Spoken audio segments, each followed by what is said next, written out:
guys, welcome to ETland. Today we are going to look at the latest AYANEO Remake announcement. So you may wonder what is AYANEO Remake, and it is actually a concept that AYANEO adopted to their product line.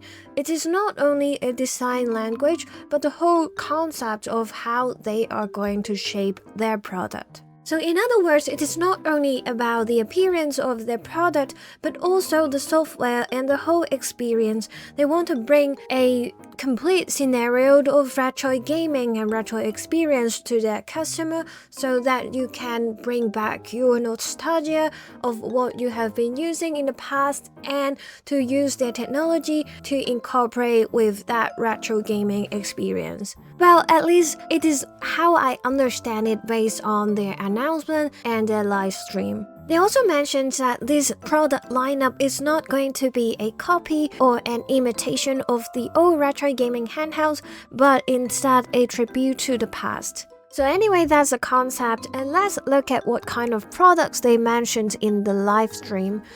They actually mentioned more than that of the remake, so please also pay attention to all those extra content. The first product they talk about is AYANEO Slide, and it is actually a tribute to these kind of old phones with keyboards. Apart from the elegant design, AYANEO also emphasized on certain features of this handheld.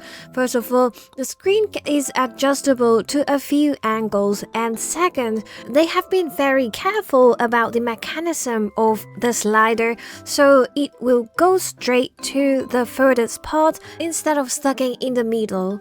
They were also very careful about the durability, so you can kind of play with the slider, but of course it is not advised that you can slide it all the time every day. It's just a relatively durable screen with a slider. They also mentioned that they have made a very detailed adjustment mechanism to the screen slider when the screen is at 3 to 9 degrees, which actually 6 degrees with plus and minus 3 tolerance. The screen will automatically go back to 0 degrees or 180 degrees so that it will not hurt the keyboard or slider when you slide back the screen. The maximum screen angle is at 30 degrees and it is very sturdy. It won't move around unless you flip it very hard. At the back of the device, we can see the springs of the slider. It is also worth mentioning that the grips of this device is super comfy. When I saw it in TGS, I love it a lot and I didn't expect myself to love it that much. Also, the boxes for both colors are so cool.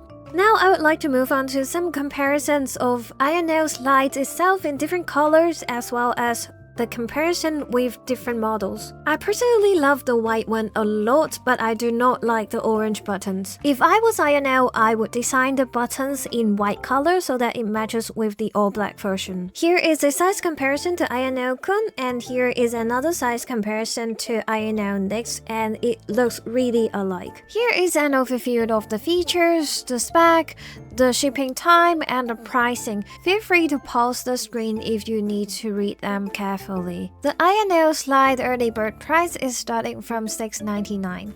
Moving on to the next device, this is the AYANEO Flip, and this is actually the device that I am interested in the most. Originally, AYANEO announced that they will have a AYANEO Flip with keyboard, and then there were some pictures showing that there is a version with dual screen. If you remember, I talked about a dual screen handheld when I was at TGS, and I was super interested in that, and I wish that there will be a dual screen Windows handheld. And now here we go.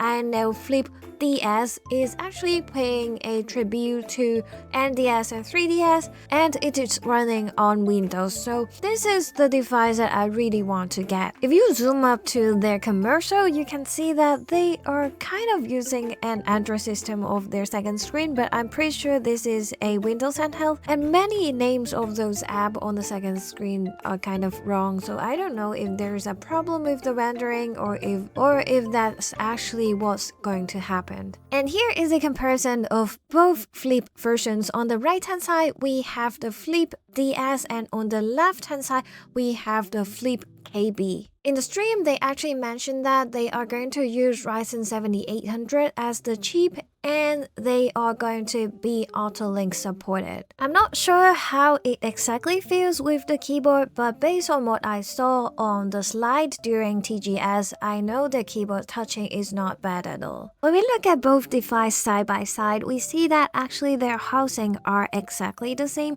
except one is with keyboard and one is with a screen. So probably they want to cut down their cost in order to use the same kind of buttons and other stuff, so the screen on the bottom is a little bit too small. I do hope that they can get a bigger screen, but in order to cut down the cost, I think that is a reasonable thing to do. So here is a comparison of their back at the maximum angle, and here is another comparison when it is at 90 degrees. I don't know if this is just me, but it looks like a natto box to me. Anyways, from what we can see during the stream, we know that the Flip has a strong and sturdy hinge, and it supports a wide range of viewing angles. So when we think about the Nintendo 2DS, the hinge is actually very weak, and if you kind of have any little movement, the screen will kind of move around. But here we can see that the screen is very sturdy, so I think this is a very good design for the hinge. And they also mentioned that they have calculated the closing angle carefully so that it will not interfere with the buttons and the joysticks. AYANEO also claims that since there are grips on the back, it is very comfortable to hold, and all the buttons laid out are at the correct position for you so that you don't have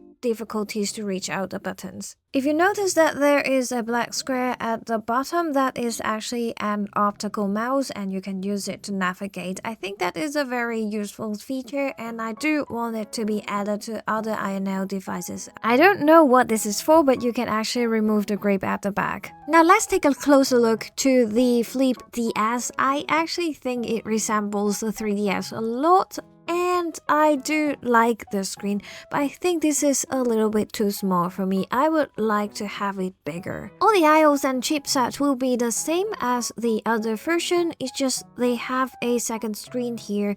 It is very useful if you are going to emulate 3DS and Nintendo DS. Also, if you are going to look up some game information or look at your device status, it will be very useful. If I was going to use this device to play any single screen game or any PC game, I would probably put the map of that game on the second screen, because during my play section of RPGs, I always get lost because I am very bad at direction, and I really need a map or some information for me to get out of the dungeons. Just like all other AYANEO products, it is going to use Hall sensors and Hall triggers. So if you ask me how to choose among the Slide, the Flip DS and the Flip KB, I would say it is a no-brainer. I will go for the Flip DS. Because, well, first, all of them are going to use the same chipset, but the Flip also supports the Auto-Link, and it has an optical mouse, and it has two screens. So I think this is basically a no-brainer to choose. Not to mention that we are used to have dual screens or triple screens on Windows. It is not a problem for Windows to support multiple screens, so I think the dual screen support will be very stable. Let me know your opinions on the Flip in the comment section. It seems like AYANEO is going to give an official announcement on both devices by the end of this year. Moving on to the next device, this is also paying a tribute to an old Apple computer. This is the Retro Mini PC AM01. AYANEO is going to release two different mini PCs, and this one is the cheaper version. There will be another one releasing later on, and that is more powerful. I'm going to put down the spec, pricing, and I/Os on the screen for you to look at, so if you're interested, you can pause the video for a minute. This information is from their latest launch event, so this will be very accurate. And of course, the next device is also AYANEO's new mini PC. This is AYANEO Mini AM02, and this is supposed to be a higher-end version of the mini PC that AYANEO is going to release. This one resembles the design of an NES, and this has a second monitor at the front so that you can see auto status. And here is actually a front lid that you can open, and they have some I/Os in it. And of course, if they are not in use, you can close it, and it looks really good. I personally like the idea that they have the second screen and you can customize it because it is very useful and practical. It is still very rare to see a second monitor on a mini PC, but this could be a popular trend in the future. In terms of CPU, they are going to use an AMD Ryzen 7 7840HS, and that means it should be able to handle most of the AAA games. Here are some more specs. They still haven't officially announced the device, so these are the only information that we have got right now, and they have actually made a prototype of it already, so I think they are relatively ready for the mass production. They just have to do some fine-tunes. Here is another look of it in their live stream. So here is the front. We have a button here, so we can press it and then the lid will open. It looks very smooth. And then here is the side, and we can see the monitor is also looking quite nice. Here is the back. We also have other aisles here, and there is a fan at the back. The complete specs and the pricing haven't been announced yet, so we'll have to wait for that. Here is the last handheld of the current AYANEO Remake series. The handheld market in 2023 is full of vertical devices, and of course AYANEO is going to make one, so this is the AYANEO DMG. The marketing of this device is going to focus on retro gaming, and therefore it is probably not going to support the higher-end systems. Since this handheld is still under development, we do not have much information other than the render video here, and this is a prediction image from RetroDoodoo. I think this is pretty accurate. The last product of the AYANEO Remake series is the power bank. This is actually paying the tribute to FSC games, and this is a present to the early bird backers of AYANEO Kun. Here is an overview of the AYANEO Remake series. Besides those products, the most interesting one is the AYANEO Pocket S. I do have the AYANEO Pocket Air and I love it a lot. I saw a mock-up model of the Pocket S during TGS. It was a pity that during that time it was only a model and I couldn't play it because there is nothing inside, but now AYANEO has finished the development of it and they also released a video of how it is going to run. Unsurprisingly, Genshin runs really good on it because it is powered by the Snapdragon G3X Gen 2, so there is no reason that it will run bad on it. Anyways, that's all the information we have right now, and we'll have to wait till their official announcement. As the last piece of news, AYANEO is still working on their key mapping software. They have done many progresses, but they have to fine-tune the accuracy control for FPS games. I do hope that they can release it as soon as possible because I'm still waiting for it. And I'm sure that it will be the necessary function on their AYANEO Pocket S. Anyways, this is the end of this video, and I hope that you find this video useful. I'm super excited for their Flip DS and I can't wait for their official announcement. If you're interested in this kind of video, please consider to subscribe to my channel and stay tuned. I will make a follow-up video about this. See you in my next video. Bye!